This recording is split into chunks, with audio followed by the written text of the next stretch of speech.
Hello, hi everyone. A very warm welcome to the platform of your favorite academy, that is your The Hindru Academy. Hope you all are doing so well and your preparation is going very well. So, before starting our lectures and our series of the NEET, I want to say that, beta, this is your dropper year. So, I want that कि please you guys be serious about this year because ना जब हम भी drop करते हैं ना तो एक थोड़ा रहता है पीयर प्रेशर पेरेंट्स का भी और खुद का भी कि लाइक सेलेक्ट होना ही होना है. सो डेट इज़ ट्रू. जब मैंने ड्रॉप किया था तो मेरे को भी ये पेयर प्रेशर था. So, okay, let me introduce myself. Myself, Dr. Shivani Sharma, and I'm going to take your geology section and hope you are enjoying that. And so that ये कश्मकश मेरे अंदर भी थी जब मैंने ड्रॉप किया था. So, I can relate with you. So, please अपना अच्छे से बेस्ट देना एंड रिलैक्स रहो, फ्री रहो, जो कर रहे हो उस पर सिर्फ फोकस्ड रहो. आपका गोल है नीट में अपने मार्क्स को लेकर आना. ओके, सो उसी गोल पे बने रहो, डिस्ट्रैक्शंस मत आने देना. आई नो ये एज फैक्टर ही ऐसा होता है जिसमें डिस्ट्रैक्शंस रहते ही रहते हैं. ओके, सो ये सब तुम लोगों को भी पता है, पर being a mentor it's my duty to tell you. So that's why I'm telling you all of this stuff. So today we are going to start our first chapter, that is your animal kingdom. Okay, now most of the students have a question in mindset. Arre yaar, ma'am, animal kingdom. Yeah, some of you found this topic is interesting, and some of you found this topic is not so interesting. But beta, we can't do anything because you have to do that. Because according to the NEET examination, this chapter is quite important because every time the examiner will ask you 3 to 4 questions from this chapter. So before starting this chapter, please take your notebooks, your pen and your favorite book, which is your NCERT. आपको बेटा biology without NCERT तो पढ़ना ही नहीं है.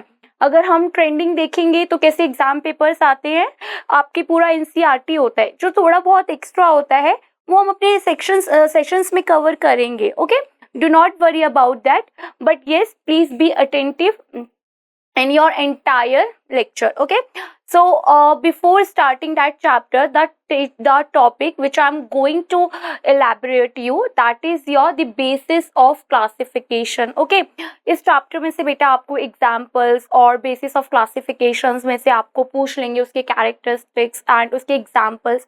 So yeah, the examples is very important in this chapter. And आपको ना क्या करना है, notes बनाने हैं बहुत ही अच्छे तरीके से. Okay, हम कहाँ लिख करते हैं, हम सोचते हैं यार लेक्चर्स देख लेते हैं हो जाएगा काम. ऐसे नहीं होता ना, आपको प्रॉपर नोट्स बनाने हैं. और नोट्स के साथ साथ आपको चीज़ें जो मैं बोलूँ, अगर मैं शायद नोट्स में ना लिखूँ तो वो आपको अपने में नोट डाउन कर लेना है अपनी नोट्स बुक में. ओके, तो the topic we have, that is your the animal kingdom. Okay, so here you have so many beautiful animals in front of you. Okay, so what are the basic properties that all the animals have? अगर मैं बात कर रही हूँ कि हम topic start कर रहे हैं किंगडम एनिमेलिया, तो सारी की सारी प्रॉपर्टीज क्या सिमिलर होंगी हर एक एनिमल में. अगर तुम्हें थोड़ा बहुत इवोल्यूशन याद होगा तो जब इवोल्यूशन स्टार्ट हुआ था तो हमने बहुत ही बेसिक थिंग से स्टार्ट किया था, and that is your elements. Elements आए, एलिमेंट्स में रिएक्शंस हुई, उनमें एग्रीगेशंस हुआ, तो आपके सेल्स फॉर्म हुए. Cells to tissue, tissue to organ, organ to your organ system, then a complete organism. बेटा हम ऐसे ही धरती पे प्रकट नहीं हो गए, हमने बहुत ही बेसिक से अपनी लाइफ स्टार्ट करी थी, which is your elements. Okay, so बेटा अगर मैं बोल रही हूँ कि हम सब ने बहुत ही बेसिक थिंग से अपनी लाइफ स्टार्ट करी थी, तो कहीं ना कहीं हम सब में एक कॉमन पॉइंट तो हो गई ना. हाँ, हो सकता है कि कॉम्प्लेक्सिटी हमारी अलग हो. अगर मैं अपनी बात कर रही हूँ, विच इज़ हम भी एनिमल्स हैं, we are the social animals. Yes it is correct, we are the animals. तो अगर मैं एक मस्कीटो को और अपने से कंपेयर करूँ, मस्कीटो भी तो एनिमल ही है, बट क्या उसकी और मेरे अंदर सिमिलैरिटीज सेम है? नहीं, बट हाँ कुछ कॉमन पॉइंट तो हो सकता है जो मस्कीटो और मेरे अंदर सिमिलर्स हो. सो वो देखेंगे हम कि क्या क्या बेसिक प्रॉपर्टीज होती हैं एनिमल्स की जो सब में सेम होती है. तो बेटा the properties that all the animals have, we all are multi cellular without any exception. हम सब क्या है, हम सब मल्टी सेलुलर है. क्या हम में से कोई ऐसे है जो सिर्फ एक सेल से बना हुआ है? नहीं ना, वो तो अमीबा हो गया यार. So we all are multicellular without any exception. So we all are what beta? We all are multicellular without any exception. और क्या प्रॉपर्टीज है हम सब में? वी ऑल आर हेट्रोट्रॉफ्स, हम सब हेट्रोट्रॉफ्स है. हम अपना खाना खुद नहीं बना सकते प्लांट के जैसे कि सनलाइट हमने ट्रैप करा और अपना खाना बना दिया. नहीं, we are dependent on others for our food requirement. अब वो बेटा हमारे जैसे हमारी डोमेस्टिक जैसे हमारे बेटा कैटल्स हो गए, बफेलोज हो गए, हम अपनी मिल्क रिक्वायरमेंट के लिए उन पे डिपेंडेंट है. हम अपने बेटा फ्रूट्स वेजिटेबल्स के लिए प्लांट्स पे डिपेंडेंट है. And those who are non vegetarian they are dependent on the animals. So बेटा we all are dependent on the others. So we all are heterotrophs without any exception. Okay. So we all are what beta? We all are the heterotrophs. And the next beta, we all are what? We all are holozoic.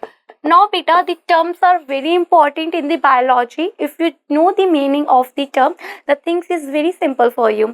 See, I'm telling you the holozoic. What is the meaning of your holozoic? Holo means bacha complete.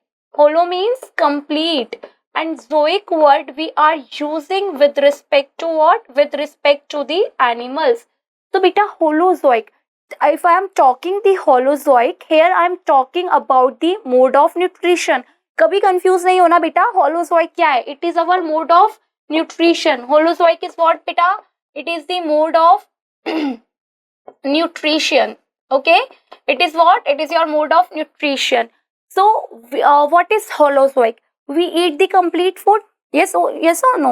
We all eat the complete food. Further we ingest our food beta, then digest it, then assimilate it, and then beta ingest out the undigested food. But initially we ingest the beta what? Complete food.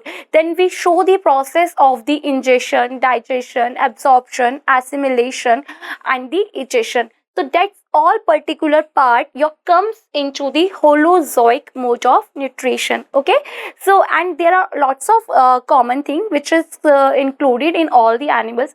We all show the reproduction. तभी तो continuity है ना, quite common ना, तभी तो continuity है. Continuity कैसे होगी जब हम reproduction show नहीं करेंगे? Can continuity can be maintained? No बेटा. So that's we all हम reproduction show करते हैं, development show करते हैं, हम सबके पास एक metabolism है. So that's all are your common properties that all the animals bears. Okay. So your kingdom Animalia, it is divided into the two subkingdom. The one is your subkingdom Parazoa and another is your subkingdom Eumetazoa. Now what is subkingdom Parazoa means? P starts for the beta primitive. P stands for the primitive. Okay. Zoa words we are using with respect to your animals. So they are the primitive metazoans beta. They are what? They are the primitive metazoans. Okay. Meta means beta multicellular. They are the primitive multicellular animals. As I told you now कि हमने अपनी life बहुत basic thing से start करी थी, which is the cell, है ना. तो बेटा ये वो प्रिमिटिव ऑर्गेनिजम्स है जो धरती पे सबसे पहले आए. और सिंस ये बेचारी सबसे पहले आए तो इनके पास कुछ ज्यादा खास चीजें नहीं थी. They have only cells in their body. तो what are your primitive metazoans? They have only cells in their body. They have only cells in their body. Okay beta, again I am telling you examples are very important in this chapter. An example is your porifera. बेटा मैं ना Porifera को बेचारा बोलती हूँ. क्यों बेचारा? इसके पास यार सारे प्रिमिटिव से चीजें हैं. एक तो सबसे पहले आया तो क्या ही मॉडिफिकेशन हुई होगी ना. अब हम आपको पता है कि किसी के अंदर मॉडिफिकेशन कैसे होती है, जब वो इवोल्यूशन पास करता है. अब ये आए ऐसे थे तो इवोल्यूशन में टाइम तो लगेगा ही ना. तो इनके पास सारी प्रिमिटिव सी चीजें हैं. Next your sub kingdom Eumetazoa. Now what is the meaning of your eu? Eu stands for your true. They are your true metazoans. True metazoans बोले तो मतलब इनमें सेल्स भी थे, सेल्स एग्रीगेट होके टिश्यू भी आए, टिश्यू से ऑर्गन भी बना, ऑर्गन से ऑर्गन सिस्टम भी, and then complete organism. Okay, so the sub kingdom Eumetazoa include your Coelenterata. Okay, the first time I'm writing all of the phylum's name, and you have to remember all of the phylum names in the sequence only. Okay, so the very first phylum we have beta after the Porifera. Okay, after the Porifera, that is your Coelenterata. Okay, that is your Coelenterata. What is the another name of Coelenterata? Cnidaria. Okay, Cnidaria. And another we have beta Ctenophora, Coelenterata, Ctenophora. Then we have Platyhelminthes. Platyhelminthes we have. After that we have Aschelminthes. After the Aschelminthes we have what beta? We have Annelida. After the Annelida we have Arthropoda. Arthropoda, it is the largest phylum among all of the phylum. Whatever the phylum we have the largest phylum, that is your phylum Arthropoda. After the Arthropoda we have Mollusca, and Mollusca, it is the second largest phylum. Okay, Arthropoda, it is the largest phylum, and the Mollusca, it is the second largest phylum. Okay, after the Mollusca we have what beta? We have Echinodermata. Echinodermata. Then we have Hemichordata. Okay, I'm writing it here. Hemichordata. After the Hemichordata, we have what? We have the Chordata. They all are what beta? They all are your phylums. Okay, what are these beta? These all are your phylums. Okay, Porifera is your phylum. Okay, so beta, your phylum starts from the Porifera and end it on the Chordata. Okay, so we have Porifera, Coelenterata, Ctenophora, Platyhelminthes, Aschelminthes beta, Annelida, Arthropoda, your Mollusca, your Echinodermata, Hemichordata, and the Chordata. Okay, this is all about your phylum. So beta, let's move further. Now beta, we do the basis of classification of your kingdom animals. Okay, see beta, in the animal kingdom, in the kingdom Animalia, we have a large huge of the group of animals. Okay, so beta, अगर हम categorization करें animals का, तो कुछ तो properties चाहिए ना हमारे को कि कैसे हम इन्हें कैटेगराइजेशन करें. मैंने यहाँ पर बेटा एक सेट ऑफ टॉय का ग्रुप रखा है. ओके, ये मैंने पीपीटी को एज सच ब्यूटीफुल करने के लिए नहीं रखा है, तुम्हें समझाने के लिए रखा है. तो अगर तुम यहाँ नोटिस करोगे तो बेटा all of the toys they have a different shape. Okay, अगर मैं आपको बोलूँ कि आपको ये जो टॉयज हैं इनको आपको सेपरेट आउट करना है अलग अलग ग्रुप में, तो बहुत से बच्चे होंगे वो शेप के बेसिस पे कैटेगराइजेशन कर देंगे, कुछ स्टूडेंट्स होंगे वो कलर के बेसिस पे कर देंगे, और कुछ और बच्चे होंगे वो बेटा वेट के अकॉर्डिंग भी कर सकते हैं. सबका अपना क्लासिफिकेशन अलग अलग रहेगा ना. अब हमारे पास इतना बड़ा किंगडम एनिमेलिया है, तो क्या हम इंसेक्ट को और एनिमल्स को साथ में रख देंगे? अरे कैसे रख देंगे. हमारा देखो इंसेक्ट देखो इत्तू सा है, ठीक है, इत्तू से भी नहीं जाना, मतलब उसकी बेटा उसके अंदर जो ब्लड ग्रुप है और उसका जो बेटा सर्कुलेटरी सिस्टम है वो तो अपने से बिल्कुल ही डिफरेंट है. तो हम कैसे, how can we place the kingdom the animal insect and the animal human together? We can't put together ना. सो दैट्स व्हाई बेटा we do the basis of classification. तो द बेसिस ऑफ क्लासिफिकेशन में आपके जो scientist थे जिन्होंने basis classify करे तो उनके डिफरेंट क्राइटेरिया थे. सपोज बेटा अगर मैं तुम लोगों को ऑफलाइन पढ़ा रही होती, ओके, और मुझे बोला जाता कि आपको मैम कैटेगराइजेशन करना है स्टूडेंट को, कौन से स्टूडेंट्स शार्प हैं, कौन से स्टूडेंट्स मॉडरेट है, किन पे हमें ज़्यादा वर्क करने की नीड है, तो बेटा मैं कैटेगराइजेशन कैसे करती? अकॉर्डिंग टू योर मार्क्स, कि जिसके ज़्यादा मार्क्स हैं, मेरे लिए तो वो बच्चा चलो इंटेलिजेंट वाली कैटेगरी में आ गया, जो अच्छा स्कोर कर रहा है, जो थोड़ा कम कर रहा है मैं उसे मॉडरेट में रखती, जो उससे कम कर रहा है मैं उसे फिर उस वाली कैटेगरी में रखती, इन्फीरियर वाली में, ताकि हम उस पर ज़्यादा वर्क कर सके, उस पर ज़्यादा ध्यान दे सके. ओके, अब ऐसा नहीं है कि मैं डिस्क्रिमिनेशन कर रही हूँ, बट अगर क्राइटेरिया होता है डिफ्रेंशिएशन करने का तो वैसे ही करती ना. अब जैसे लड़कियों का ग्रुप खड़ा हुआ है, ठीक है, अब मेरे को लड़कियों के ग्रुप में डिफरेंशिएशन करने के लिए बोली, तो मैं कौन सा कैरेक्टर लूंगी? हो सकता है मैं उनके हेयर्स का कैरेक्टर लूं, जिसके बाल खुले हुए हैं मेरे जैसे वो आ जाओ एक साइड, जिन्होंने बाल बांधे हुए हैं, पोनी बनाई हुई है वो एक अलग साइड पे आ जाओ। जिन्होंने 2 चोटियां करी हुई हैं, जैसे हम स्कूल टाइम में करते थे, वो एक अलग कैटेगरी में चले जाए। तो ये हमारा क्या हुआ, बेसिस ऑफ क्लासिफिकेशन। ओके, सो हम एनिमल्स को तो ऐसे नहीं कर सकते ना, जिसके बाल है वो एक कैटेगरी में आ जाओ, जिसके नहीं है वो उधर चले जाओ, नहीं ना। तो हमारे बेसिस ऑफ क्लासिफिकेशंस में एनिमल्स का पहला जो था वो है बेटा level of organisation. The first basis of classification we have the level of organization. The second we have what beta? The second we have germ layer. And the third we have beta body plan. The third we have body plan. And the beta fourth what we have? We have beta coelom. What we have beta? Coelom. After that beta we have symmetry. Then beta we took a criteria about the segmentation.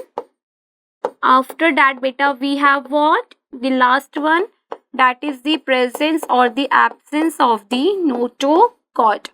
Beta, these are the different criteria in which we are taken to classify the particular organism. The first one was the level of organization, their germ layer, coelom, body plan, segmentation, symmetry, and the notochord. One by one, we will discuss about each and every particular basis of classification. Okay, so beta, let's start with your first basis of classification, which is your level of organization. Okay, so the first we have beta the level of organization. So level of organization का मतलब है कि किस particular organism के पास cells हैं, किसके पास tissue है, किसके पास ऑर्गन्स है, किसके पास ऑर्गन सिस्टम है। ओके, सो बेटा हमने ये बेसिस ऑफ क्लासिफिकेशन क्यों करा, मैं बार बार बोल रही हूँ ना, हम ऐसे ही नहीं आ गए हैं, हमने बेटा बहुत बेसिक से लाइफ स्टार्ट करी। तो जब हमने बेसिक से लाइफ स्टार्ट करी तो इनिशियली तो एलिमेंट्स ही थे ना, फिर उसके बाद सेल्स बने, फिर उसके बाद टिश्यू बने। तो अब ऐसा तो नहीं हो सकता ना कॉरीफेरा के टिश्यू लेके घूम रहा है, नहीं ना, वो तो बेचारा सेल ही लेके घूम रहा है, क्योंकि उसके पास तो सेल ही थे, वो तो सबसे पहले आया था। ओके, तो हमने लेवल ऑफ ऑर्गेनाइजेशन बेटा कैसे करा, ऐसे समझो। इनिशियली अपने पास क्या थे बेटा, एलिमेंट्स थे। इनिशियली अपने पास क्या थे, एलिमेंट्स थे। Elements got aggregated and then they form the cells. Cells में एग्रीगेशन हुआ, देन दे फॉर्म दी बेटा टिश्यू। टिश्यू टू बेटा your organ, organ grade of organisation बेटा, then the organ system, and then beta a complete organism is formed. तो बेटा ये था आपके इवोल्यूशन का ट्रेंड। ओके, अगर ये भी थोड़ा क्वाइट कॉम्प्लेक्स लग रहा है तो बेटा एक एग्जांपल लो। एक छोटा बच्चा होता है ना, जैसे स्कूल में हम एडमिशन कराते हैं, तो क्या टीचर उसे सीधा बुक दे देता है इंग्लिश की, लो पढ़ के दिखाओ, या कोई भी सब्जेक्ट की बुक दे दी कि लो पढ़ना स्टार्ट कर दो? नहीं। जब वो स्कूल में जाता है अपनी प्री केजी क्लासेस वगैरह में, तो इनिशियली बेटा वो किसका फॉर्मेशन सीखता है, वो वर्ड सीखता है। वो क्या सीखता है बेटा, वर्ड सीखता है, जैसे ए बी सी, अल्फाबेट सीखता है। वो इनिशियली क्या सीखता है बेटा, अल्फाबेट सीखता है। अल्फाबेट सीखी उसने, अल्फाबेट के बाद बेटा वो अल्फाबेट्स को अरेंज करके किस में मॉडिफाई करना सीखता है, वर्ड्स में। यस और नो, वो वर्ड्स बनाना सीखता है। वर्ड्स के बाद बेटा वो क्या बनाना सीखता है, वो सेंटेंस बनाना सीखता है। सेंटेंस के बाद बेटा वो क्या बनाना सीखेगा, पैराग्राफ बनाना सीखेगा। पैराग्राफ के बाद बेटा वो क्या सीखेगा, चैप्टर पढ़ना सीखेगा। तभी तो उसे बेटा बुक्स वगैरह पढ़नी आएगी ना। मान लो ये अल्फाबेट तुम्हारे सेल्स हैं, ये आपस में जुड़ गए, वर्ड्स बन गए, तो टिश्यू हो गया।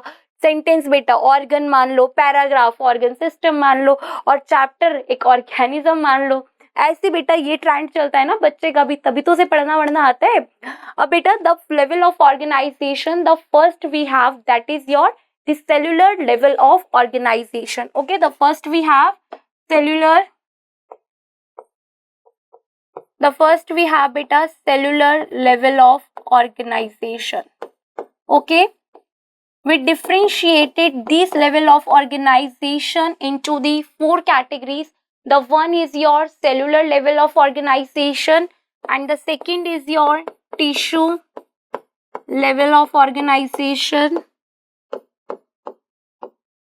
Second we have beta tissue level of organization.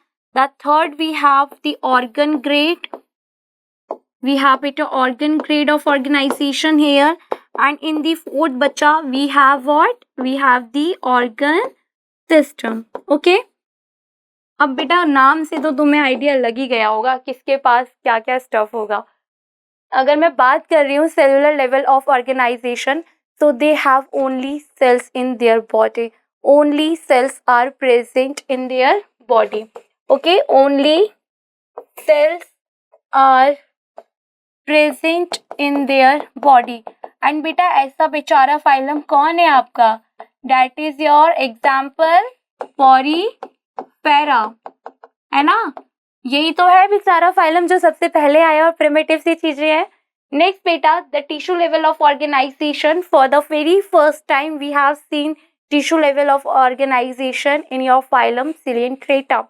And you know that the tissue term was coined by your scientist Bycott. Okay, when I teach you about the structural organization in animals now, again I'm going to ask the same question. The tissue term was coined by which scientist? That is your Bycott. Okay, nobody will going to ask you about the scientist name, but you have to knowledge like who was the scientist which was discover this term. So the tissue term was discovered by your scientist Bycott. Okay, the tissue level of organization are seen in your beta Coelenterata. Okay, your Coelenterata. Another name of Coelenterata is Cnidaria, and the second beta your Ctenophora. Okay, next beta we have organ grade. In the organ grade they have cells, tissue, and for the very first time we have seen the organ grade of organization in the phylum of Platyhelminthes. Quite important, for the very first time you have seen organ grade of organization in which particular phylum? So your answer will be beta Platyhelminthes. Okay, the organ grade of organization seen in the phylum your Platyhelminthes. Okay, please put a star mark on that. Next beta we have a organ system. Organ system further seen into the phylum Aschelminthes up to Chordata. Okay, मैं आप बेटा पूरी phylums का नाम नहीं लिखूंगी, एक बार मैं लिख चुकी. Okay, so अब आपको sequence में याद भी होना चाहिए. तो organ system बेटा we have an example of the Aschelminthes up to Chordata. Okay, Aschelminthes से कॉर्डेटा तक जितने भी हैं सबके पास बेटा ऑर्गन सिस्टम होगा. ओके, देख लो बेटा एक बार इसको कि level of organisation it is your divided into the बेटा 4 parts, the cellular, tissue, organ and the organ system. Okay, the cellular बेटा they have only cells in their body, tissue they have cells at tissue as well as organ. For the very first time we have seen organ level of organization in the phylum what Platyhelminthes. And next beta you have organ system which was seen in the Aschelminthes up to Chordata. Okay, I hope these all things are clear to everyone. Okay, next beta just come to your second topic which is your germ layer. Beta germ layer होता क्या है? What do you mean by germ layer? बेटा आप सबको इतना basic idea तो होगा कि हम लाइफ कैसे स्टार्ट करते हैं. मेल गैमेट होता है which is sperm, female gamete होता है ओवा, और you can say that the egg. ये फ्यूज्ड करते हैं बेटा, जाइगोट बनता है, फिर क्लीवेज डिविजन चलता है, 2 cell stage, 4 cell stage, 8 cell stage, 16 cell stage, 32 cell stage which is known as the blastula, and the further beta the baby will form like that. Okay, so बेटा अगर मैं बोल रही हूँ germ layer कौन सी cleavage division पे बनेगा? germ layer बेटा देखो इधर मैंने एक डायग्राम डाला है. यस, ये रहा. ऐसा ही टोल्ड यू बेटा कि हमने हमारी जो लाइफ होती है हम किससे स्टार्ट करते हैं बेटा? स्पर्म होता है, ओवम होता है, वो फ्यूज करेगा, वो जाइगोट बनता है. घबराना नहीं है, हम पूरी डिटेल रिप्रो वाले में भी पढ़ेंगे. जस्ट आपको एक आइडिया देने के लिए अगर मैं जर्म लेयर टर्म यूज कर रही हूँ तो उसका मतलब क्या होता है. यू शुड नो दैट ना, you will going to be a future doctors, and आपके मन में हमेशा क्यूरियोसिटी होनी चाहिए. अगर हम कोई चीज पढ़ रहे हैं तो why you are reading that. Okay, so the zygote होता है बेटा, जाइगोट में क्लीवेज डिवीजन चली, ममा के वॉर्म में चलेगा, फिर बेटा 8 सेल स्टेज बनेगा. 8 सेल स्टेज के बाद बेटा हमारी 16 सेल स्टेज आती है, मॉड्यूला आता है जो बेटा मलबेरी शेप जैसा होता है. देन बेटा ये ब्लास्टोला, आपको बॉल ऑफ दी सेल्स दिख रही है ना, इसकी यहाँ पर क्रॉस सेक्शन कैविटी दिखाई हुई है जिसको हम ब्लास्टोसील बोलते हैं. आफ्टर दैट बेटा गैस्ट्रुलेशन स्टेज होती है. गैस्ट्रुलेशन इज दैट स्टेज बेटा where the germs layer are formed. Gastrulation is that stage beta where the germ layer are formed. Here the germ layer are formed. बेटा अब ये germ layer क्या है? Cleavage division चल रहा है, sales है ये, ठीक है बेटा। ये germ layer आपकी 3 होती है. The one is ectoderm, the second is your endoderm and the third one is the mesoderm. बेटा इन्हीं 3 germ layer से, और किसी किसी के पास बेटा 2 होती है. जर्म लेयर के बेसिस पे पहली बात तो हमने अपने एनिमल्स को 2 कैटेगरी में डिवाइड करा, डिप्लोब्लास्टिक और दी ट्रिप्लोब्लास्टिक. जिनके पास 2 है वो डिप्लो, जिनके पास 3 है वो ट्रिप्लो. ओके, अगर मैं बोल रही हूँ बेटा गैस्ट्रुलेशन पे जर्म लेयर बन रही है, क्यों गैस्ट्रुलेशन स्टेज पे जर्म लेयर बनी? इन्हीं जर्म लेयर से बेटा पूरी बॉडी के सेल्स बनते हैं. इन्हीं जर्म लेयर से आपकी पूरी बॉडी बनेगी, आपके टिश्यूज बनेंगे, आपकी ऑर्गन बनेंगे. Yes, you heard me right. तभी तो सिग्निफिकेंस है इस जर्म लेयर को पढ़ने का. आपने सुना होगा ना, हम बोलते हैं कि my heart has been originated from the mesoderm layer. तो मीजोडर्म लेयर क्यों बोला? बिकॉज बेटा दैट सिग्निफाइज योर हार्ट बेटा has been originated from the cells of mesoderm. That is the significance of reading your beta or study about the germ layer. Okay? Now I hope this all clear to you कि क्यों germ layer पढ़ते हैं और कौन सी stage में दिखता है, gastrulation में दिखता है, और इन्हीं से बेटा पूरी बॉडी फॉर्म हो जाती है.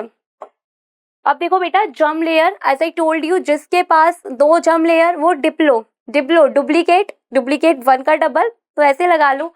germ layer बेटा, on the presence of the germ layer, we divided the animals into the 2 categories.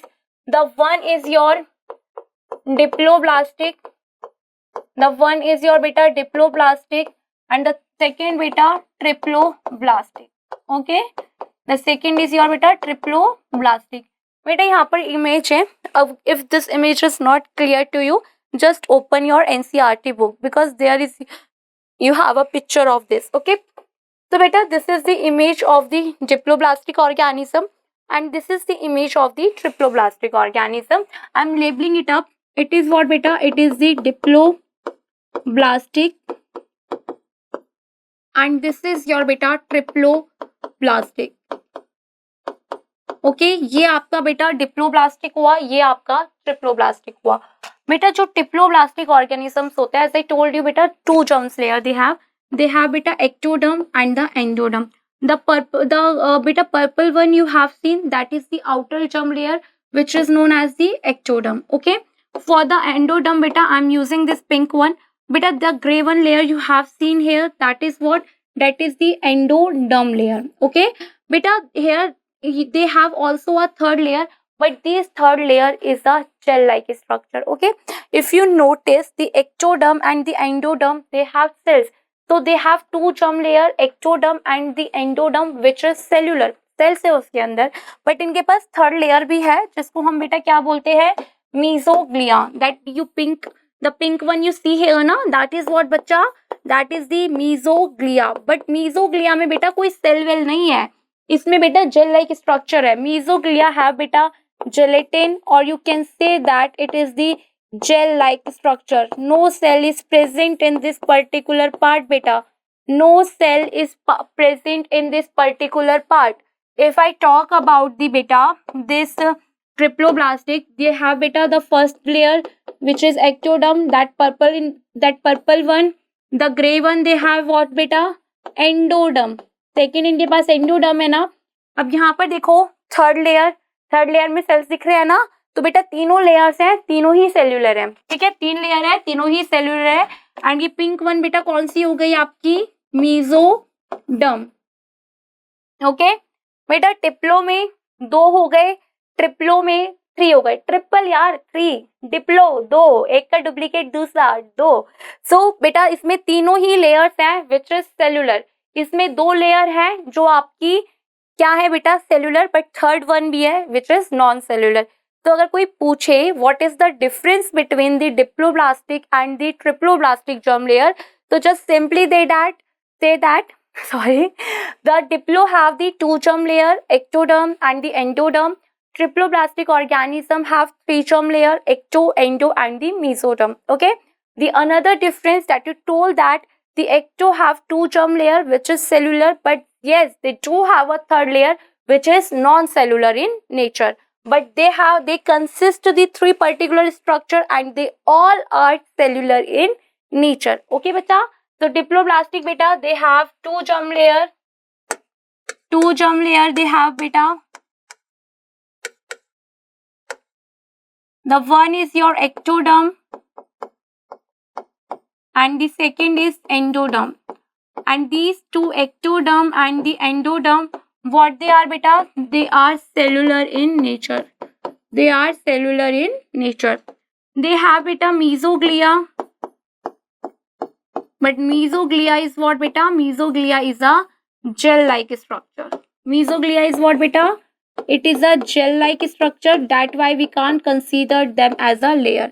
बेटा अगर इस मीसोग्लिया में भी सेल होते ना तो हम इसे जर्म लेयर में कंसिस्ट करते, बट सिंस इसमें है ही नहीं, जेल लाइक स्ट्रक्चर है, इसलिए हम इसे कंसीडर नहीं करते और इसमें सिर्फ मानते हैं कि इसमें दो जर्म लेयर है। बिकॉज बेटा जिसमें सेल होंगे उसी को तो जर्म लेयर मानेंगे, क्योंकि बॉल ऑफ सेल था ना आपका गैस्ट्रोला।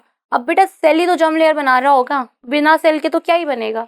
अब बेटा ट्रिप्लोब्लास्टिक में they have three germ layer, they have three germ layer, which is your ectoderm, endoderm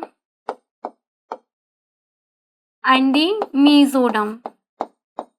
These all three layers beta, they are what? They are the cellular in nature. ये सारी की सारी क्या है बेटा? cellular in nature है। Now the point is that what are the examples? So बेटा diploblastic organism we have, Porifera तो होगा ही नहीं क्योंकि पॉरीफेरा के पास क्या है? सिर्फ सेल्स ही हैं। और मैंने क्या बोला, बाकी के जो भी ऑर्गन्स और टिश्यूज हो गए वो किससे बनेंगे? जर्म लेयर से। जिसके पास टिश्यू ही नहीं है वो क्या करेगा जर्म लेयर लेके, है ना। So the diploblastic organism are your Coelenterata and the another one is your Ctenophora.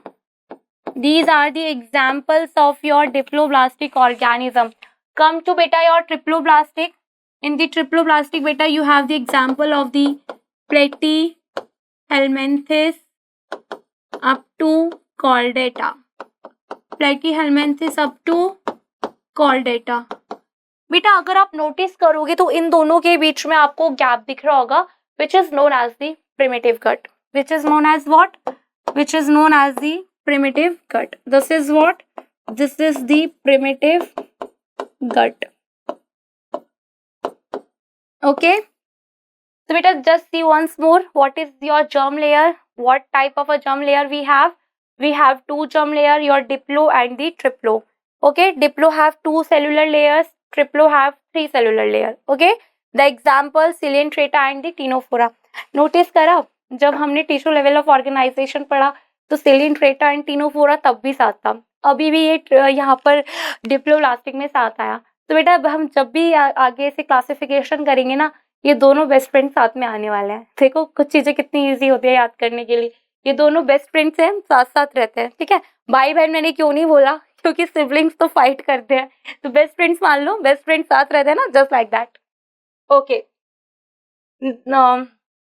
Okay बेटा, the third classification we have the body plan. Okay, यहाँ पर हम किसी की पर्टिकुलर शेप एंड स्ट्रक्चर की बात नहीं करेंगे, यहाँ पर हम बात करेंगे किसके पास माउथ ओपनिंग किस टाइप की है। एज सच आपकी बुक में इतना क्लियर नहीं दिया हुआ है, या बट जब इन्होंने क्लासिक पर्टिकुलर फाइलम्स की बात करी हुई है तो वहां पर इन्होंने इनके माउथ मॉडिफिकेशंस और इनके ओपनिंग की बात करी हुई है। ओके, सो बेटा body plan we have three types. The one is your cellular aggregation. Okay, the one we have बेटा cellular aggregation, the one we have cellular aggregation, second we have blind sac and the third we have tube within tube. बेटा नाम से indicate हो रहा है cellular aggregation, only cells are present in their body. ऐसा ही told you बेटा, body plan हम इसलिए पढ़ रहे हैं कि हमें इसमें ओपनिंग्स देखनी है कि किस ओपनिंग से अपने खाने को इनटेक कर रहे हैं। बेटा it is not necessary every organism have two openings, one is mouth for the ingestion and the another opening which is ejection out of the food. Okay, if I talk about the advanced organisms beta, so they have particular two opening. The one opening for the ingestion, Ingestion means beta taking the food inside through the mouth, and ejection means beta take out the food through the body through a opening which is known as the anus. Okay, अपन क्या करते हैं, हम खाने को हमने कहाँ से लिया, माउथ से इनगल्फ करते हैं. ओके, जो हमारा अनडाइजेस्टेड वेस्ट होता है वो कहाँ से जाता है बेटा, वो एनएस के थ्रू हम रिमूव आउट कर देते हैं. तो we have what, we have a two opening. But can it necessary कि सबके पास ऐसा होगा? अगर सबके पास ही ऐसा होता तो मैं वहां पर तुम्हें कॉमन प्रॉपर्टी में लिखवाती ना. मैंने लिखवाया कभी कि ऐसे देखो सब ऑर्गेनिज्म के पास 2 ओपनिंग होती हैं इंजेक्शन और इजेक्शन के लिए? नहीं है, इसलिए नहीं लिखवाया. तो बेटा cellular aggregation, so how they intake their food, so only beta diffuse cells are present in their body. बेटा इनके पास सिर्फ सेल्स होते हैं और बेटा डिफ्यूजन के थ्रू ये अपने फूड को इनटेक करेंगे. How they intake their food? With the help of diffusion. And sorry, cells किसके पास है बच्चा? सेल्स है बस पॉरीफेरा के पास. Okay, so in this cellular aggregation only diffuse cells are present in the body. Only diffuse cells are present in the body. Example beta your phylum Porifera. Okay, next beta blind sac. बेटा ऐसा नहीं है कि blind सेक है तो बेचारे देख नहीं सकते. नहीं, हमने बॉडी प्लान के बारे में बात कर रहे हैं ना, किसके पास कैसी ओपनिंग है. अगर बेटा ये वाली जो स्ट्रक्चर है ये ब्लाइंड सेक वालों की है, and this one is the tube within tube organism. Okay बेटा, अगर आप नोटिस कर रहे होंगे ध्यान से कि इसके पास सिर्फ एक ही ओपनिंग है, दूसरी साइड से इसकी ओपनिंग क्लोज्ड है. तो ब्लाइंड सेक कहीं भी आप जॉलजी में देखो या बॉटनी में देखो, ब्लाइंड सेक का मतलब होता है बेटा they have only one opening in the particular structure. Okay, blind sac means beta they have only one opening. अपने पास भी lymphatic capillaries हैं और जिनमें बेटा एक ही opening होती है. Do let me know in the comment section what are the lymphatic capillaries you have in which you have only one what, the one your lymphatic, the one your opening. Okay, but since बेटा ये opening कहाँ present है? capillaries में, तो हम इन्हें blind sac नहीं बोलेंगे. We are saying that the blind tubes. Okay, अगर बेटा हम पर्टिकुलर अपनी ट्यूब्स की बात कर रहे हैं जो हमारी ब्लड वेसल से रिलेटेड है, तो उनके लिए हम टर्म यूज करते हैं ब्लाइंड ट्यूब्स. ओके, बट बेटा ब्लाइंड सेक हम किसके रिस्पेक्ट में यूज करेंगे? किसके पास फूड को इनगल्फ करने के लिए किस टाइप की ओपनिंग है. सिंस बेटा they are the blind sac organism, only one opening is present, one single end they have, and this single end it is responsible for the entry of food. बेटा यहीं से entry of food होगी, यहीं से खाना अंदर आएगा और बेटा इसी सेम ओपनिंग से बेटा खाना क्या होगा? बाहर जाएगा. it is the exit of food too. Single opening serving as a mouth as well as the anus. Okay, this is your blind sac. blind sac का मतलब क्या होता है बेटा?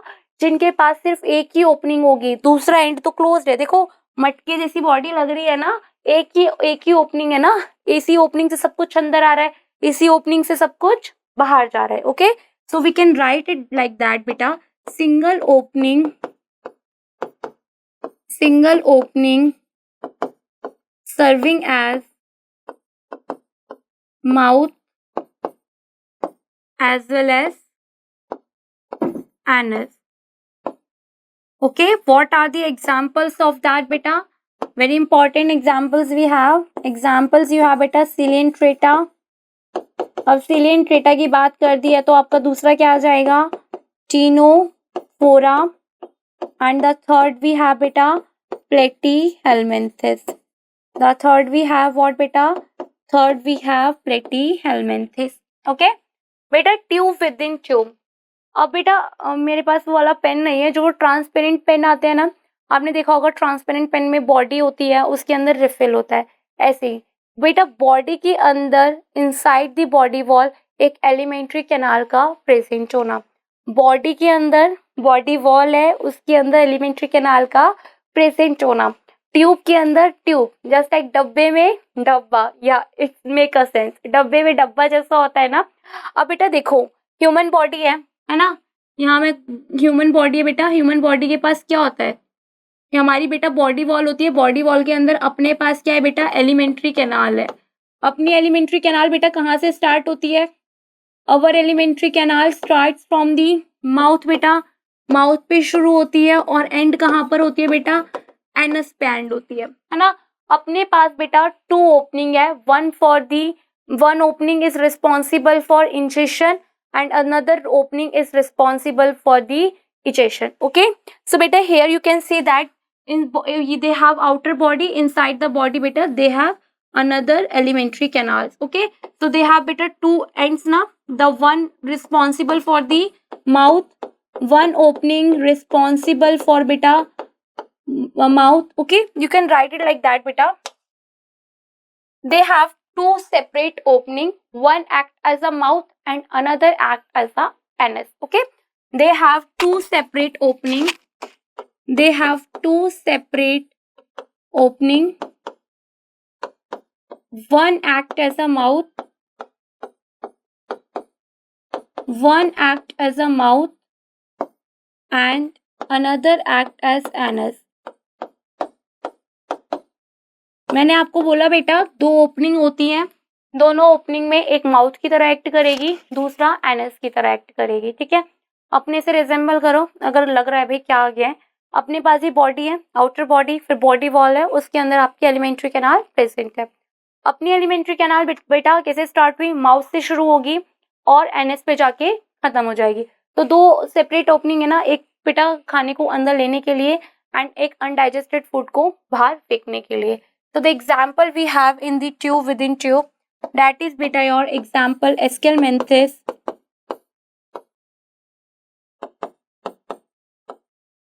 Aschelminthes up to chordata. Okay, these are your examples. Okay, तो बेटा देखो एक बार बॉडी प्लान में बेटा we have 3 types, the cellular aggregation, blind sac and the beta what, tube within tube. Cellular aggregation, only diffuse cells are present in the body. Blind sac beta, they have only one opening which act as a mouth as well as the anus. Next beta, tube within tube, they have 2 opening, they have means 2 separate opening, one act as a mouth and another act as what beta, anus. Okay, this is the story about your body plan. Next beta, we have another topic, next we have a further classification in the tube within tube. आज ma'am आपको एक नया meaning सिखाएंगी. Okay, so बेटा tube within tube have 2 type, the one is your protostomes and another is your deuterostomes. Okay, let's just start with the word meaning.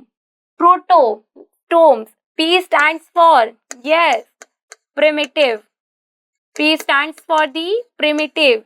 Stomes word, मैंने बोला ना, I'm going to teach you about a new meaning. Stome word we are using with respect to mouth. Stome means beta mouth. Okay, stome means what beta, mouth.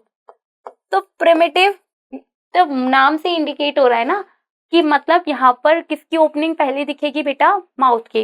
And कौन responsible होगा कि mouth पहले बन रहा है और NS पहले बन रहा है. तो देखो इधर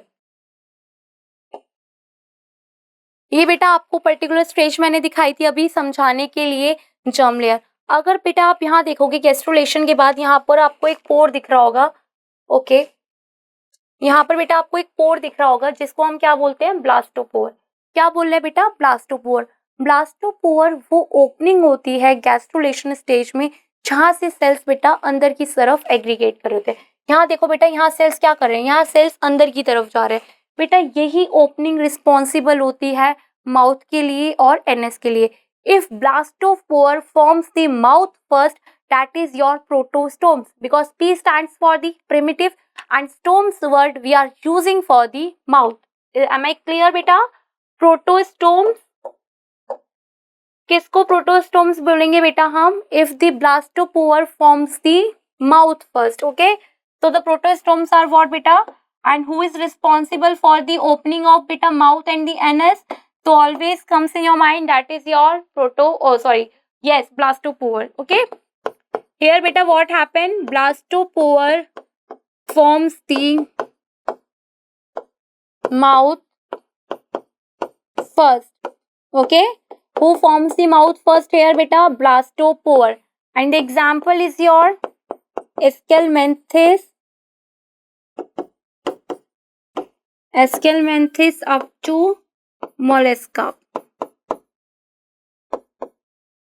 Okay. Now come to beta deuterostomes. D for second, just like that. लगा लो यार. Deuterostomes means बेटा second opening of the mouth. अगर बेटा second opening mouth की बन रही है तो पहले किसकी बनेगी? Anus की ना. Easy.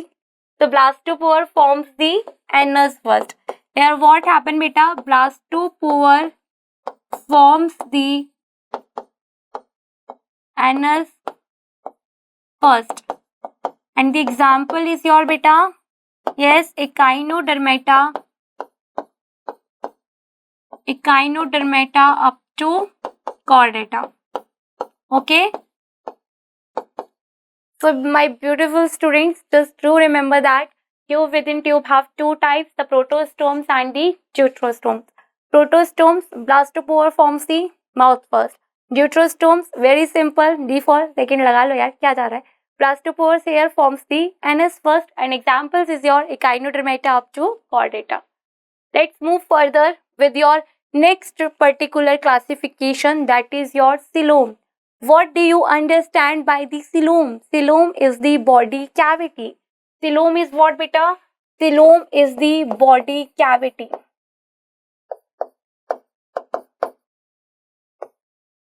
अब बॉडी को बॉडी कैविटी बनाने की नीड क्यों पड़ी? ये बहुत अच्छी बात पूछी मैंने. तो बेटा coelom term was first coined by your scientist Ernst Haeckel. Okay, again beta nobody will going to ask you the scientist name. That's why I'm not writing the particular scientist name in the tissue or in the coelom. Okay, just for your GK I'm telling you the term coelom was coined by your Ernst Haeckel. बेटा coelom का मतलब होता है body cavity. अब body के अंदर body cavity बनी क्यों? बेटा देखो, अब जैसे ऑर्गन्स आने शुरू हुए, ओके, लीवर बना, किडनी बना, ऑर्गन्स बनने स्टार्ट हुए, तो बेटा इन ऑर्गन्स को बॉडी में रखने के लिए जगह भी चाहिए थी ना. अब ऐसा तो नहीं आपको लीवर भी यहाँ, स्टोमक भी यहाँ और आपकी किडनी भी यहाँ एकदम ऐसे ठसम ठस भर देते हैं. कैसे भर देंगे? पर्टिकुलर सिस्टम चलता है ना, हर किसी की डक्ट है. अगर एक दूसरे से उलझ गई तो बेटा क्या पर्टिकुलर हमें इतनी एडवांस फीचर्स आते? कभी नहीं आते. अगर इससे भी नहीं तो बेटा सपोज करो एक पीजी है, okay, and you have to shift in the PG. Okay, PG है, पीजी का जो रूम है उसमें ऑलरेडी बहुत सारा लगेज भरा हुआ है और वहां पर आपको कोई बोलता है, आपका ओनर, कि आपको अपना लगेज यहाँ पर अभी थोड़े टाइम के लिए प्लेस कर दो. अब तुम जाती हो और तुम देखते हो कि यार इस रूम में तो ऑलरेडी इतना सारा लगेज भरा हुआ है, अब हम क्या करें? तो आप क्या करोगे बेटा? उस सामान को खिसकाओगे डेफिनेटली. अब ऐसे थोड़ी इसके ऊपर रख दोगे, अब दूसरा तो गुस्सा हो जाएगा ना, मेरे बैग के ऊपर अपना बैग क्यों रखा? तो आप क्या करोगे? उस सामान को खिसकाना शुरू करोगे और अपने लिए जगह बनाओगे. तो जैसे एक ऑर्गन बना, दूसरा आया, उसने भी बोला भाई अपने को भी जगह चाहिए, तो दूसरों ने बोला ठीक है हम जगह बनवाते हैं. तो कौन जगह बनाते हैं बेटा? जर्म लेयर होती है, ecto, endo and the mesoderm. तो जो भी बॉडी के अंदर कैविटी बनेगी विच इज योर सीलोम, और इसी कैविटी के अंदर बेटा एक फ्लूइड होता है, उसका नाम होता है सीलोमिक फ्लूइड. क्या नाम होता है बेटा उस फ्लूइड का?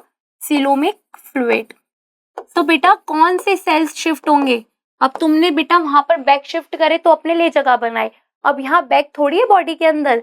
यहाँ बेटा आपकी जर्म लेयर में 3 सेल्स थे, ecto, endo and the mesoderm. तो बेटा जो मीजोडर्म लेयर होती है यहाँ पर ये खिसकती है और एक स्पेस को बनाती है. फिर आपकी बॉडी के अंदर एक कैविटी बनती है जिसको आप सीलोम बोलते हो, और सीलोम के अंदर एक फ्लूइड होता है जिसको हम सीलोमिक फ्लूइड बोलते हैं. ठीक है बेटा, ये सीलोमिक फ्लूइड एक्ट करता है as a shock absorber. This coelomic fluid बेटा it act as a shock absorber. कैसे एक्ट करेगा बच्चा? शॉक एब्जॉर्बर की तरह. अब किसी ने आपको पंच वंच मार दिया, ओके, कोई ना मारे तो बेटर ही है, मार दिया तो ऐसा तो नहीं है लंग्स आ गए बाहर कि चलो हम खराब हो गए बाहर. नहीं, वो बेटा शॉक एब्जॉर्बर की तरह काम करते हैं, बिकॉज कैविटी के सराउंडिंग में सीलोमिक फ्लूइड है जो शॉक को एब्जॉर्ब करते हैं. What is the need of coelom? अगर कोई पूछ ले सीलोम की नीड क्यों पड़ी? To place the organ, okay, to place the organ. So why we need a coelom बेटा? To place the organ. To place what? To place the organ. So किसके पास सीलोम है, किसके पास किस टाइप की सीलोम है? We divided the organism on that characteristics. Okay, So beta, we divide the organisms into the three category. The one is your beta acoelomate. The second type is your beta pseudocoelomate.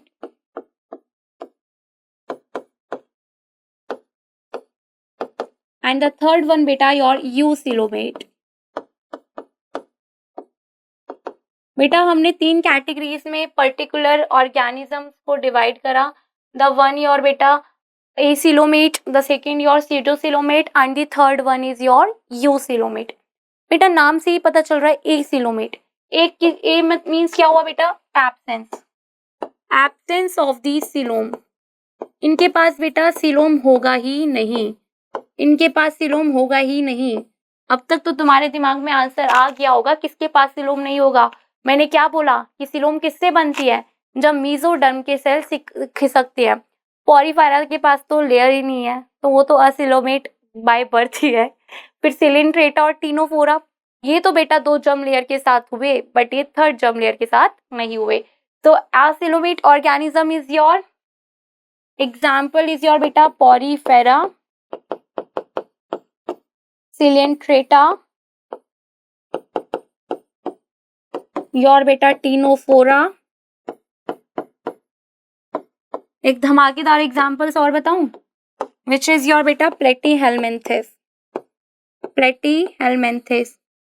अब दिमाग में question होगा ना कि ma'am Platyhelminthes तो germ layer, इनके पास तो 3 जर्म लेयर थी, फिर आप इन्हें एसिलोमेट क्यों बोल रहे हो? बेटा इनकी मीजोडर्म इतनी ढीठ है कि वो खिसकी ही नहीं.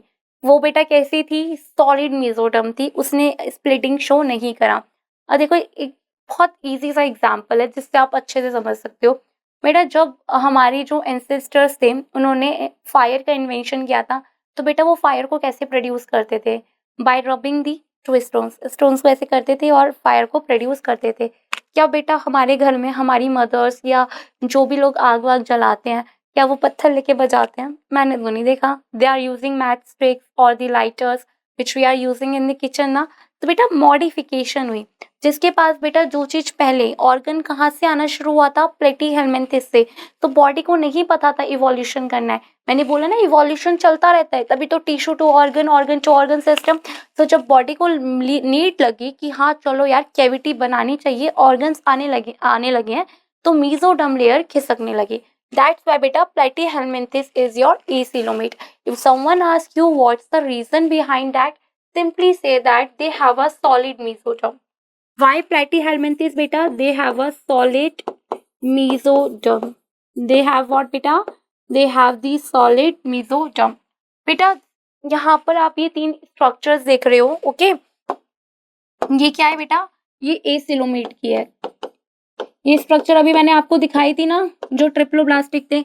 यहाँ पर बेटा अगर आप देखोगे क्या आपको डिवीजन दिख रही है पर्टिकुलर स्ट्रक्चर में कि क्या कोई भी सेल एक जगह से खिसका है? एक्टोडर्म भी ऐसी है बेटा, एंडोडर्म भी ऐसी है, मीजोडर्म भी ऐसी है ना. यहाँ पर कोई स्प्लिटिंग नहीं है सेल के अंदर.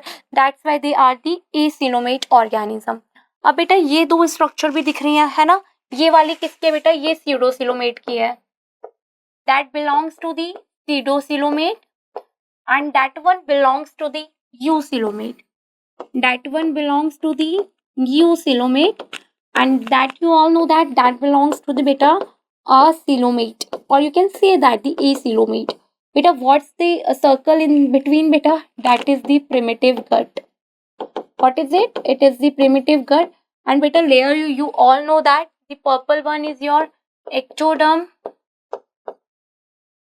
The grayish one bacha is your endoderm.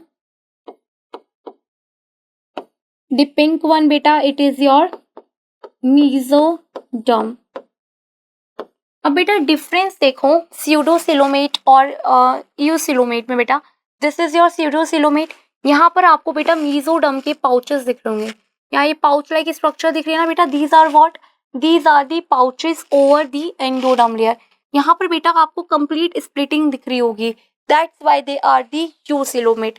आपको बेटा बेटर समझ में तब आएगा जब मैं आपको भी स्ट्रक्चर बना के दिखाती हूँ. पहली बात बेटा मीनिंग समझो स्यूडो का. स्यूडो बेटा pseudo word we are using for the false. They are making the बेटा false coelom. They create what बेटा? They create the false coelom. They are the pseudo one, झूठे हैं ये लोग, ओके।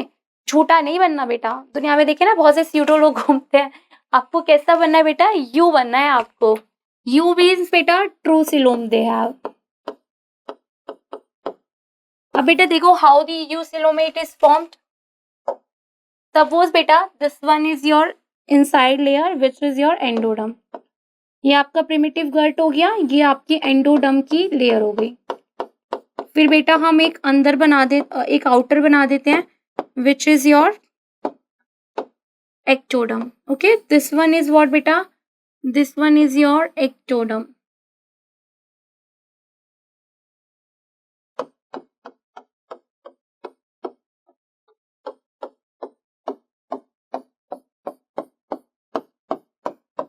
बेटा ये कौन सी लेयर हो गई, ये आपकी ectoderm हो गई। And this one is your बेटा एंडोडर्म, ये क्या हो गया बेटा आपका एंडोडर्म हो गया। And this is primitive gut, okay, ये आपका क्या हो गया बेटा, ये आपका प्रिमिटिव गट हो गया। बेटा मैंने अभी आपको क्या बोला, जब ये मेसोडर्म के सेल्स खिसकना शुरू करेंगे तब आपकी क्या बनेगी, कैविटी बनेगी which we call them as a coelom, okay. तो इधर देखो बेटा कुछ मेसोडर्म के सेल, ओके, कुछ मेसोडर्म के सेल बेटा they are lined up by the ectoderm. Some cells of the mesoderms they are lined up by the mesoderm। कुछ सेल मेसोडर्म के एक्टोडर्म के साथ चिपक जाएंगे एंड कुछ cell some of the cells of the mesoderm they are lined up with the endoderm। they are what beta, these two are your mesoderm cells। ये कौन से सेल है बेटा, मेसोडर्म के सेल है। एंड बेटा ये एक मेसेंट्रिक लाइंस बना देंगे। अब देखो बेटा स्पेस हो गया ना, पहले यहाँ पर ये सब आपस में चिपके हुए थे, क्या यहाँ कोई ऑर्गन आ सकता था, नहीं, इसलिए नेचर ने इन्हें खिसकाना शुरू कर दिया, बोला चलो चलो अपने खिसक जाओ, मतलब लाइंड अप हो जाओ, तभी तो ऑर्गन रखा जाएगा ना। तो देखो बेटा कुछ तो लाइंड हुए मेसोडर्म से और कुछ लाइंड हुए एंडोडर्म से। तो बेटा इन्होंने स्पेस क्रिएट करा, अब आप इस स्पेस में क्या रख देंगे, हम अपने ऑर्गन्स प्लेस कर देंगे, ओके। बेटा एक्टोडर्म प्लस मेसोडर्म, एक्टोडर्म बेटा एंड प्लस मेसोडर्म, बेटा ये कौन सी लाइनिंग्स बनाएंगे, एक्टोडर्म प्लस मेसोडर्म बेटा they form a parietal peritoneum. They form what बेटा, they form the parietal peritoneum. बेटा पेरिटोनियम का मतलब होता है बॉडी वॉल की लाइनिंग्स बनाना। आपकी जो बॉडी वॉल्स के अराउंड जो प्रोटेक्टिव लेयरिंग होती है वो कौन बना रहा है, एक्टोडर्म और मेसोडर्म मिलके बना रहे हैं। पेराइटियल means outer or peritoneum means body wall, so they are making what, they are making the outer body wall layer। Next come to beta this inner one which is you have here the beta endoderm, endoderm plus mesoderm। बेटा ये कौन सी line form कर रहे हैं, endoderm and the mesoderm बेटा they form the lining around the your visceral lining they are forming। what is visceral, You must heard about the visceral organ। visceral organ आपने सुना होगा। visceral organs होते हैं बेटा आपके soft tissue organ, आपके soft tissue organ like आपका small intestine, your large intestine, your stomach, your liver, your kidney, they all are your visceral organ which is your soft tissue organ, okay। so beta that is the story about the eucoelomate। so beta ये eucoelomate हुए ना, ये तो proper splitting show कर रहे हैं, they are showing the proper splitting। some are stick with the ectoderm and some of the cells they are sticking with the endoderm। can beta this one show a proper splitting। इनने तो बेटा ऐसे pouches बना दिए, ये दिखावा कर रहा है, हाँ हाँ मैं भी बना रहा हूँ, कहाँ बना रहा है, यहाँ कहाँ है आपको प्रॉपर स्प्लिटिंग दिख रही है, नहीं दिख रही ना। तो बेटा स्यूडोसिलोमेट कौन होते हैं आपके, Annelida. Annelida beta they are the pseudocoelomate। example we have Annelida and in the eucoelomate beta the example we have what beta, after the Annelida you have beta what, Arthropoda to chordata, sorry beta। in the pseudocoelomate beta example of the pseudocoelomate is your Aschelminthes। बेटा Aschelminthes they all are the pseudocoelomate, झूठे हैं ये। Eucoelomate example is your बेटा Annelida up to Mollusca, okay. Annelida up to mollusca. So beta, Aesilomate, Porifera, Coelenterata, and Ctenophora, and your Platyhelminthes.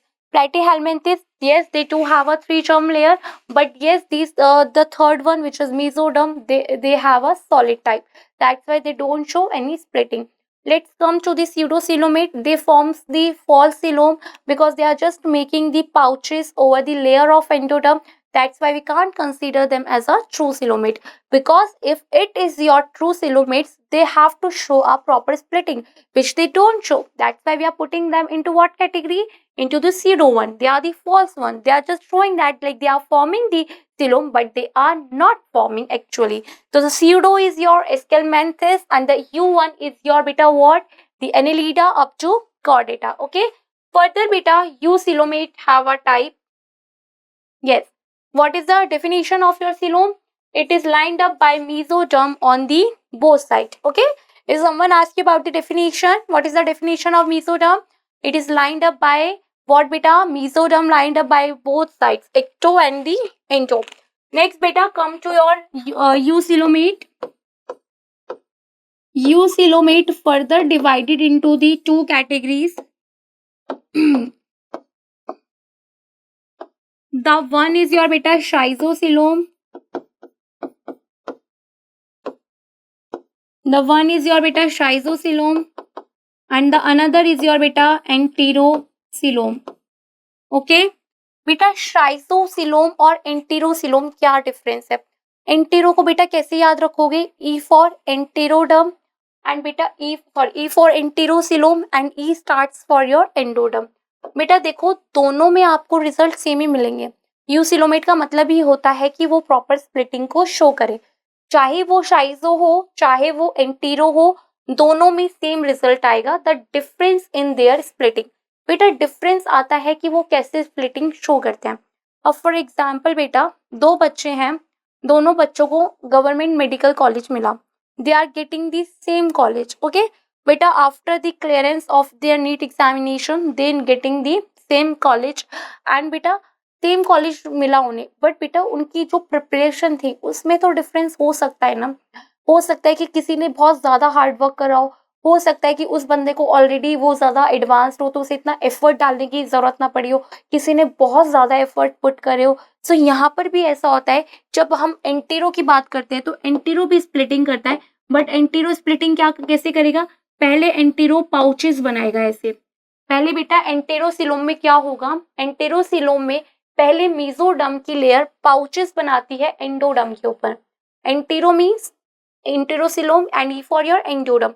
एंटेरोसिलोम में बेटा पहले जो mesoderm होगी वो पाउचेस बनाएगी. किसके ऊपर पाउचेस बनाएगी? एंडोडर्म के ऊपर पाउचेस बनाएगी एंड देन बेटा फर्दर वो डिवाइड करेगी. शाइजोसिलोम में क्या होता है बेटा? वो डायरेक्ट स्प्लिटिंग शो करते हैं, वो कोई पाउच वाउच पहले नहीं बनाएंगे. ओके वो they are just doing direct splitting like that. Okay दोनों में सेम ही रिजल्ट आएगा, but the difference like how they divide, like how they show their difference, their cell division. Okay, so the schizo one beta they show the direct splitting, but in the case of your enterocoelom first they make pouches over the layer of endoderm, then they further differentiated and lined up by the ecto and the endo. Okay, so what are the example of your schizocoelom? Example is your Annelida up to mollusca. And what are the examples of your enterocoelom beta? Yes, your echinodermata up to chordata.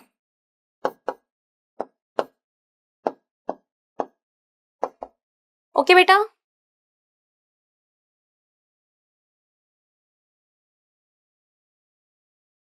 बेटा the next topic we have symmetry. Symmetry means बेटा हम organism को कितने parts में divide कर सकते हैं. Not कितने पार्ट्स में, ऐसे तो हम कितने भी पार्ट्स में डिवाइड कर सकते हैं किसी को भी.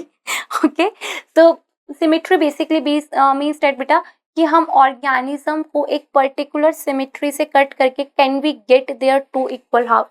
बेटा सिमिट्री का मतलब यहाँ पर ये है कि अगर आप किसी ऑर्गेनिज्म को कट कर रहे हो so can you get their two equal half. and when you get the two equal halves, so on what basis you are cutting their body. Okay, so before starting the symmetry, you have to understand the two terms. The one is your axis and another is your plane. Now what are these two heavy terms? Because this is the math section, bio वालों को इतनी maths नहीं आती. Axis क्या होता है बेटा? Axis एक वो इमेजिनरी लाइन है जो किसी चीज को कट करेगी. सपोज करो बेटा, दिस इज योर एक्सिस. ये एक्सिस क्या है? ये एक इमेजिनरी लाइन है. एंड माई हैंड बेटा, इसे इमेजिन कर लो ये बॉल है. ओके ओके, सो बेटा ये जो इमेजिनरी लाइन है विच इज योर एक्सिस, ये इस बॉल को कट करेगी. ओके, इस एक्सिस से बेटा ये क्या हो गया? ये बॉल कट हो गई. अब आपको बॉल के दो इक्वल हाफ मिले विच इज योर प्लेन. तो बेटा एक्सिस का रिजल्ट होता है प्लेन. एक्सिस का रिजल्ट होता है plane. Axis, what is it? It is your imaginary line which have to cut in any particular body. After that, when you get the two equal halves, which is known as the plane, so what is it? This is the result of your axis. Okay. So beta, on the symmetry of the organism, we divide it into the three categories. The one is your asymmetrical organism, radially symmetrical, and the bilateral symmetrical. Beta, what is the meaning of the asymmetry? जिसके पास बेटा body में सिर्फ sales ही हैं, क्या उसकी body proper aggregate होगी? मुझे तो नहीं लगता. सेल से सिर्फ उसके पास क्या प्रॉपर शेप और स्ट्रक्चर होगा? सपोज बेटा this is your Porifera. Okay, if you cut it into like any way, आप उसे मीडियम से काटो या रेडियली काटो, आपको दो इक्वल हाफ मिलेंगे ही नहीं. ओके बेटा, मैं यहाँ पर उन हायर पोरिफेरेंस की बात नहीं कर रही जो रेडियली सिमेट्री वे में कट हो जाते हैं. ठीक है, here I am talking about the basic poriferans जिनको आप कट करोगे तो आपको उनके दो इक्वल हाफ नहीं मिलेंगे. तो बेटा what is asymmetrical? Body can not be divided into two equal half by passing through any plane. आप किसी भी प्लेन से कट कर लो या आप किसी भी प्लेन से कट करो, मिल रहा है आपको कोई इक्वल हाफ? मुझे तो नहीं मिलेगा, नहीं मिलेगा, किसी को नहीं मिलेगा. तो हियर बेटा body can not be divided into two equal half by passing through any plane. An example is your Porifera.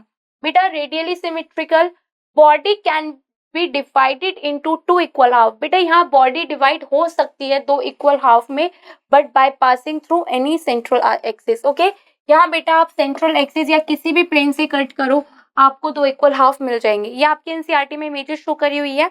देखो यहाँ पर आप किसी भी प्लेन से काटो, इधर से काट लो, इधर से काट लो, बीच से काट लो, आपको ऑर्गेनिज्म के दो इक्वल हाफ मिल जाएंगे. So what is radially symmetrical organism?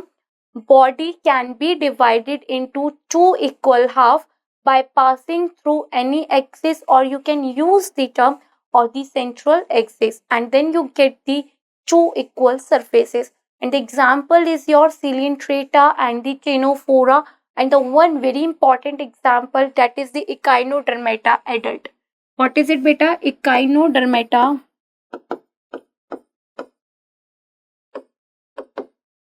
adult. बेटा why I am writing it specifically adult? Echinodermata के जो ऑर्गेनिजम्स होते हैं ना, वो बेटा मेटामॉर्फोसिस शो करते हैं. What is the Metamorphosis? Metamorphosis एक प्रोसेस होती है जिसमें लार्वल स्टेज होती है और वो लार्वल स्टेजेस को क्रॉस करते करते एडल्ट पे आते हैं. फॉर एग्जाम्पल फ्रॉग होता है, frog also show the Metamorphosis. Frog ने एग ले करे वाटर में, वो हैच हुए, टेडपोल बने, टेडपोल से बेटा आपका क्या बनेगा? यंग फ्रॉग बनेगा, देन आपका एडल्ट फ्रॉग बनेगा. Just like that they are showing the metamorphosis. They start their life from the larva stage and end it on the adult. तो बेटा ये भी मेटामॉर्फोसिस शो करते हैं. तो लार्वा होगा इनके पास डेफिनेटली, और एडल्ट भी होगा. बेटा जो इनका एडल्ट होता है वो लेस एडवांस्ड होता है as comparison to the larva stage. बेटा जैसे जैसे मेटामॉर्फोसिस होती है तो लार्वा अपने एडवांस्ड फीचर को भूल जाता है.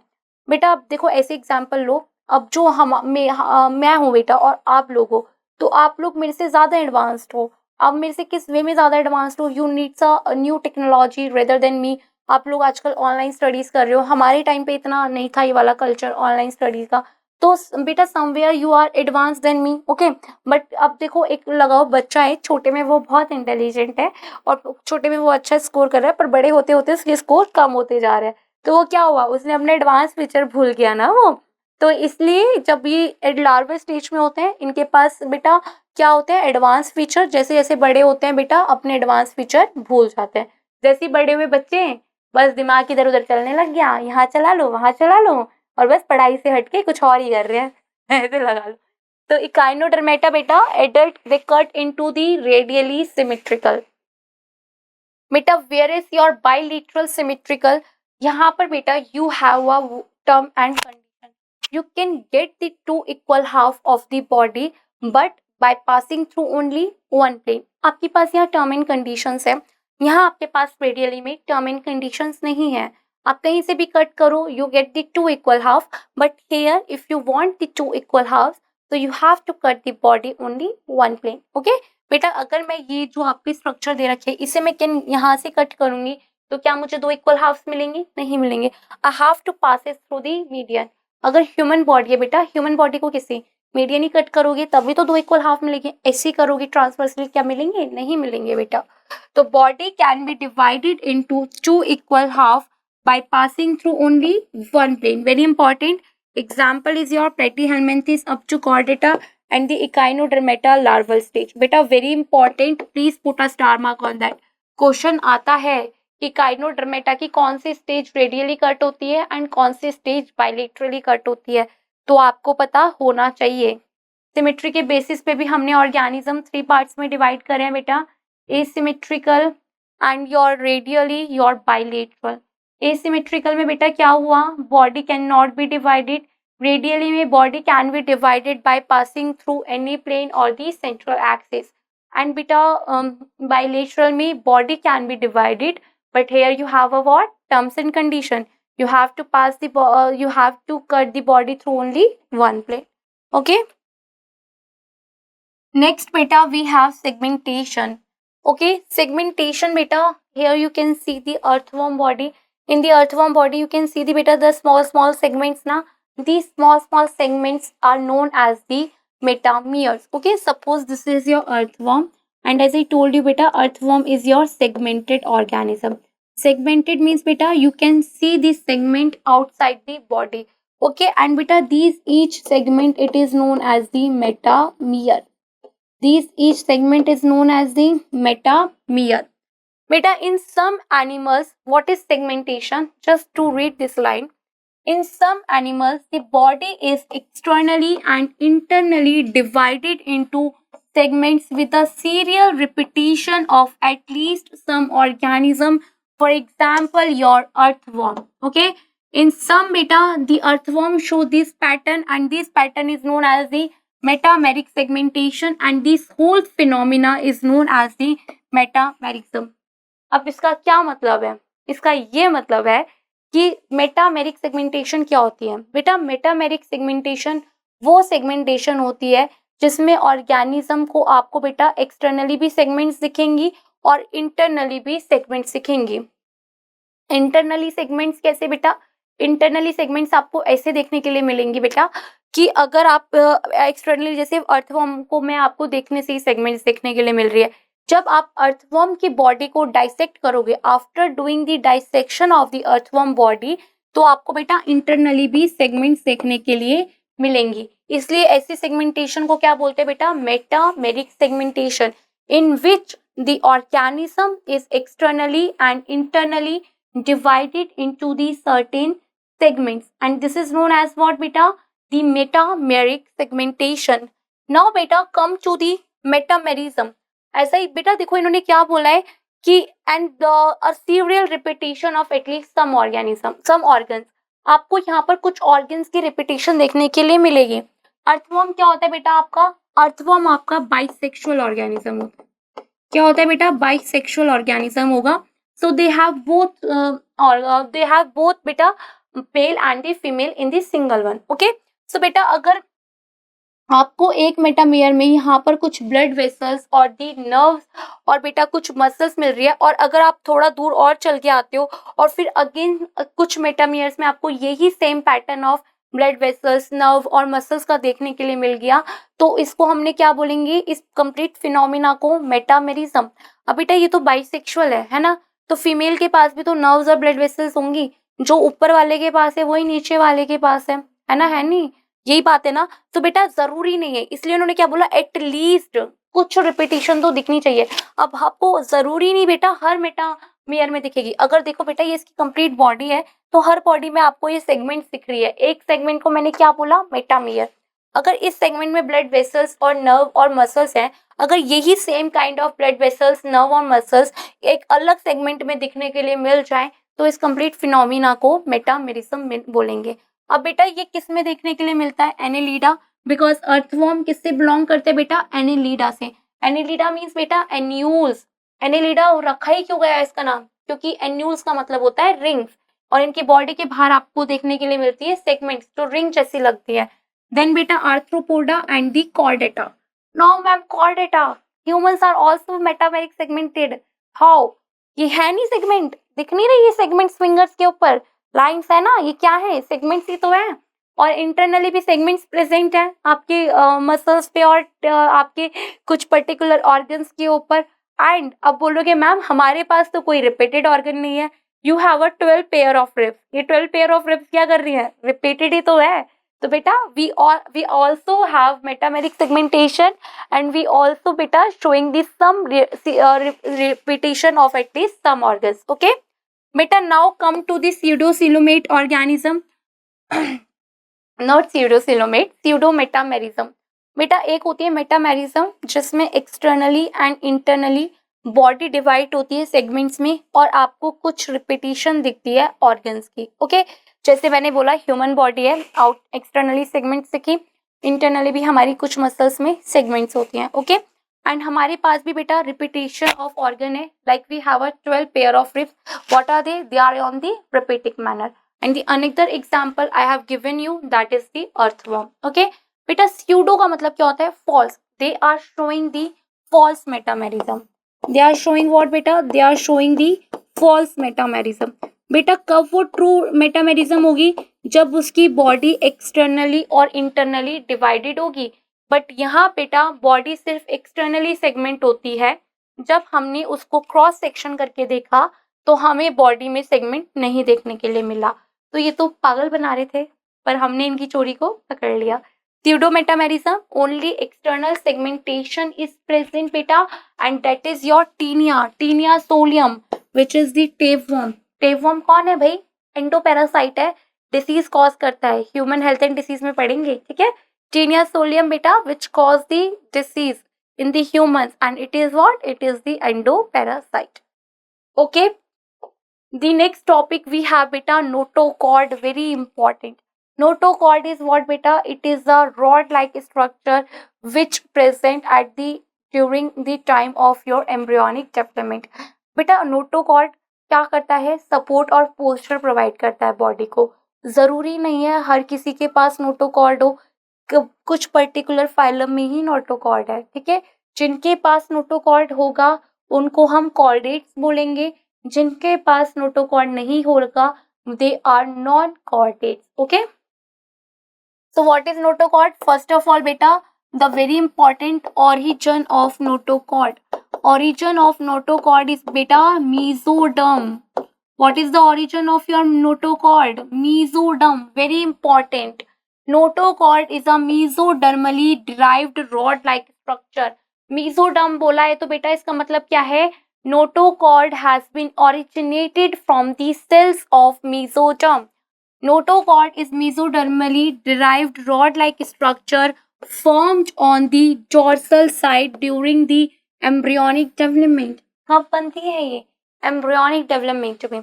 पहले बेटा दो चीजें समझो, मैं ऐसे खड़ी हूँ आप लोगों के सामने, this is my ventral side and this is my dorsal side, this side my ventral and this side my dorsal। okay क्यों ही मैंने इसे वेंट्रल बोला और इसे डॉर्सल बोला, तो बेटा earlier time our ancestor they were not beta bipedal, they were used to walk like a dog and the cats। okay so the face during the time of the walking which were facing the earth, that is known as the ventral। so beta that's why we have this side, that is the ventral। okay and beta the face which is facing the sky, that is the dorsal। अब बेटा धीरे धीरे development आया, हमारी जो vertebral column है इसमें erection आई, सीधी हो गई, सीधा चलना स्टार्ट कर दिया। तो बेटा इनिशियली तो ऐसे चल रहे थे ना जैसे मंकीज वगैरह चलते हैं, तो जो पार्ट धरती को फेस कर रहा था उसे वेंट्रल कंसीडर करा, जो पार्ट स्काई को फेस कर रहा था उसको हमने डॉर्सली करा। So that's why we have this side ventrally and this side is dorsally. बेटा बोला कि नोटोकॉर्ड होती है,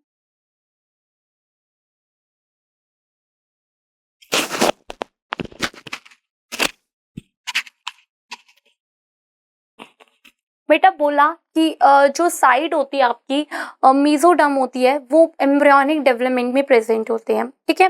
बेटा कुछ की जो नोटोकॉर्ड है वो वर्टिब्रल कॉलम में रिप्लेस हो गई। बेटा जब हम एम्ब्रियोनिक डेवलपमेंट में होंगे initially we have a notochord but it is replace into the vertebral column, we have a proper vertebral column. But कुछ की बेटा नोटोकॉर्ड जरूरी नहीं ना वर्टिब्रल कॉलम में रिप्लेस हुई हो, ये हम डिस्कस करेंगे आगे जब मैं आपको कॉर्डेटा पढ़ाऊंगी। बेटा मैंने बोला कि ये डॉर्सल साइड प्रेजेंट होती है एम्ब्रियोनिक डेवलपमेंट में।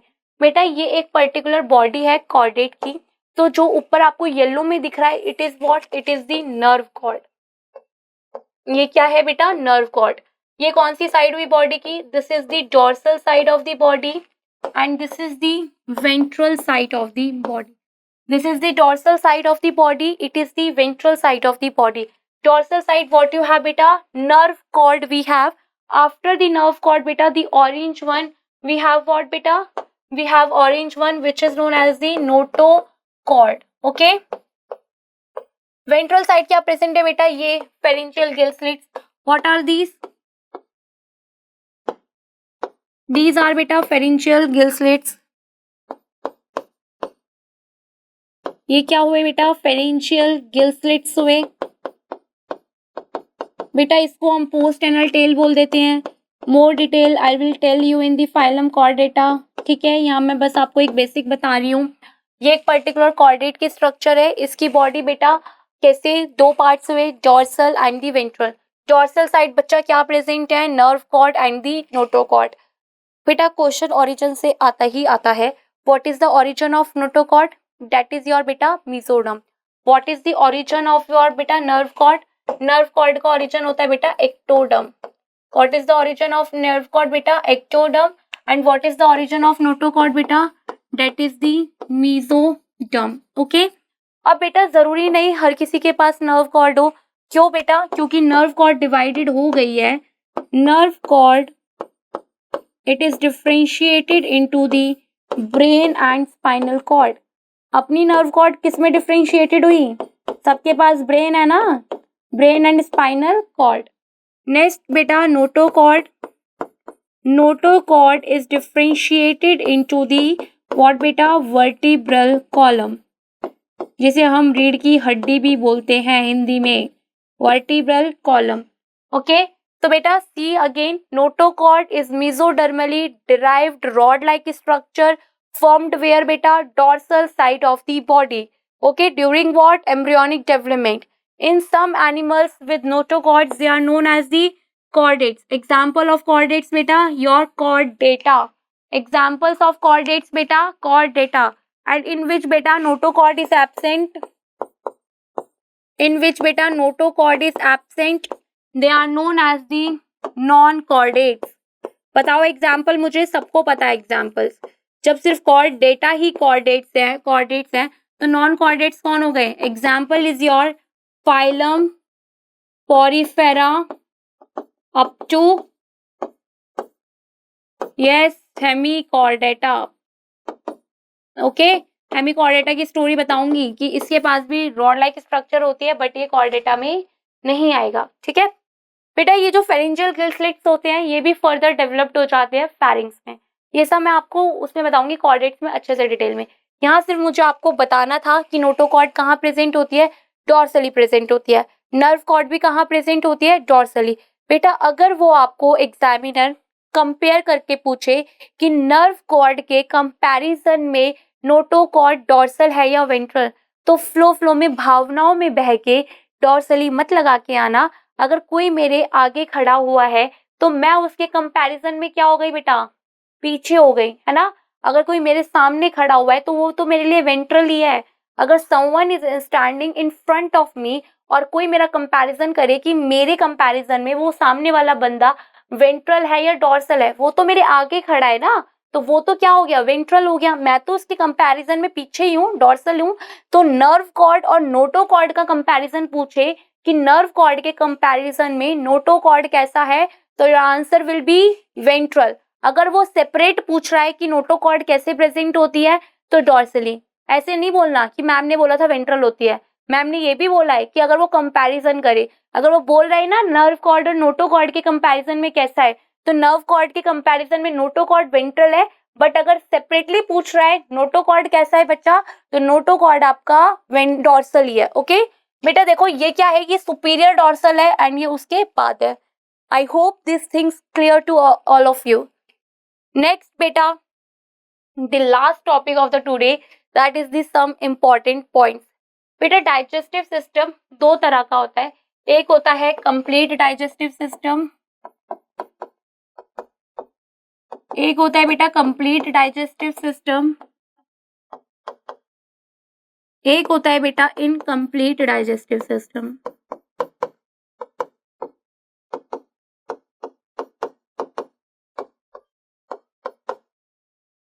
चलो दिमाग लगाओ थोड़ा। कंप्लीट डाइजेस्टिव सिस्टम उनका होगा जिनके पास ट्यूब विद इन ट्यूब होगा, बिकॉज बेटा जिसकी एलिमेंट्री कैनाल प्रॉपर फॉर्म नहीं हुई, क्या उसका डाइजेस्टिव सिस्टम प्रॉपर होगा?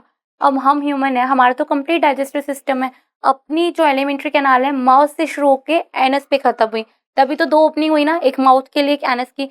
तो our alimentary canal is completely well developed, so we all are what beta, we have a complete digestive system. Here the alimentary canal is completely formed, whereas in the incomplete digestive system बेटा इनकी alimentary canal proper form नहीं होती।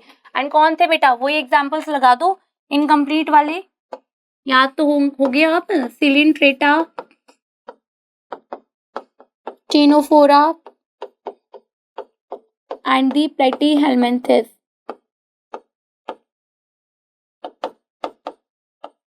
Next beta, in the complete one we have Escalmenthes up to chordata. Okay beta, respiratory system, for the very first time respiratory structure are seen in the phylum Arthropoda. Very important, for the very first time respiratory system are seen in the beta what, Arthropoda.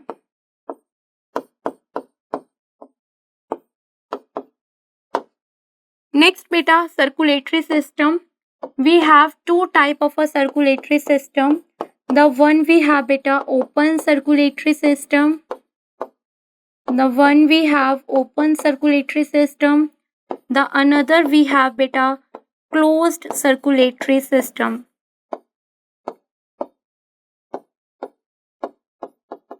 Beta, now what is this open circulatory system and the closed circulatory system? So my students, beta open circulatory system and the closed circulatory system, they have a very basic difference. In the circulatory system beta, we all have a blood vessels, okay, whether it is your open and whether it is your closed.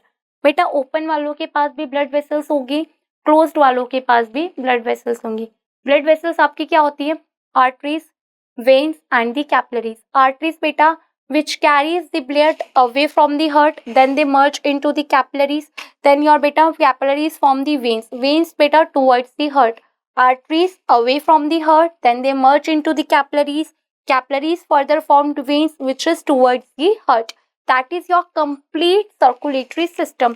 Open में क्या होता है बेटा, they do have artery, they do have veins, but they don't have this. This is what, this is your capillaries. बेटा अब arteries और veins को मर्ज करने के लिए कोई है ही नहीं, तो उनका ब्लड कहाँ जाएगा, उनका ब्लड बेटा ओपन स्पेसेस में गिरता है जिनको हम बोलते हैं हीमोसील। क्या बोलते हैं, हीमोसील। तो बेटा जो ऐसे ऑर्गेनिज्म होते हैं ना जिनका ओपन टाइप सर्कुलेटरी सिस्टम होता है, तो जो उनके पर्टिकुलर ऑर्गन होते हैं ना वैसे लगते हैं जैसे ब्लड में बाथ लिया हुआ उन्होंने, क्योंकि बेटा कैपिलरीज तो है नहीं जो एक सर्कुलर लूप में ब्लड घूमेगा, ब्लड ओपन स्पेसेस में गिर जाता है तो ऑर्गन्स बेटा ब्लड में बाथेड होते हैं। तो ओपन में एंड क्लोज में क्या डिफरेंस होता है, वेरी वेरी इंपॉर्टेंट, याद होना चाहिए तुम्हें। ओपन में ब्लड वेसल्स होती हैं, आर्टरीज और वेन्स, बट इनकी कैपिलरीज नहीं होती, और you can say that the capillaries are not so well developed. Closed में बेटा they do have arteries, veins and the capillaries. Open circulatory किसके पास होता है? एंथे में. ओपन सर्कुलेटरी सिस्टम किसके पास होता है बेटा? ANTHE. I am not promoting here Aakash, okay. ANTHE आपको ट्रिक है याद दिलाने के लिए. ए फॉर बेटा आर्थ्रोपोडा, ए फॉर बेटा आर्थ्रोपोडा. एन फॉर बेटा नॉन सिफेलोपॉड, एन फॉर बेटा नॉन सिफेलोपॉड. टी फॉर बेटा ट्यूनिकैटा, टी फॉर बेटा Tunicata, and Tunicata is also known as the Urochordata. H for बच्चा your hemichordata,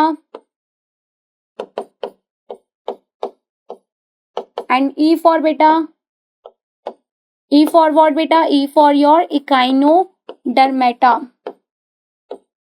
अब तुम बोल रहे होंगे ना मैम यार नॉन सिफेलोपॉड क्या है? बेटा मोलस्का में ना दो क्लासेस होती हैं, cephalo and the non cephalo. जब मोलस्का डिस्कस करेंगे तब सिफेलो और नॉन सिफेलो पूरा वास्ट डिटेल में बताऊंगी. ओके. सो बेटा जो भी ओपन सर्कुलेटरी सिस्टम मीन्स इनके पास क्या है? ब्लड वेसल्स हैं, आर्टरीज और veins, but they don't have capillaries. In the closed one they have arteries, veins and the capillaries. Open circulatory system किसके पास होगा? Arthropoda, non cephalopod, Tunicata, Hemichordata and the Echinodermata. Okay. और जो बाकी बच गए closed हो गए. दैट्स सिंपल ना. दैट्स इट बेटा for the today. In the next class, we will discussing about the phylum. Okay, and what is your first phylum? That is your first phylum Porifera. So in the next class, we will going to start with your phylum Porifera. I will share some questions with you. Try to solve them. And if you have any confusion, then let me know in the comment section. Take care, beta. Bye. Thank you so much.